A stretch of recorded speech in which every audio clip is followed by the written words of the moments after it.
Բարև ձեզ իմ շատ սիրելի ժողովուրդ, իհարկե խոսում ենք համեմի մասին։ Օգտագործում ենք համեմ եւ օգտագործում ենք նաեւ անպայման համեմի սերմ թուրմի տեսքով։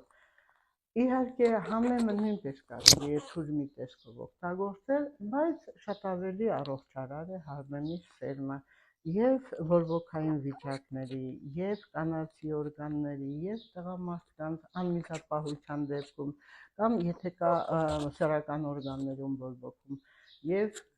աղեստամոքսային տրակտում, դրա համար յուրաքանչյուրս օգտագործում ենք համեմի սերմ, ընդ որում շատ ավելի խիտ թուրմ կարելի է օգտագործել այսպես.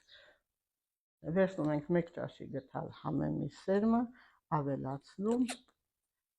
100 գրամ ջրի մեջ եւ փաթաթում այնպես, որ ինքը լավ կարողանա կամ կարող ենք դնել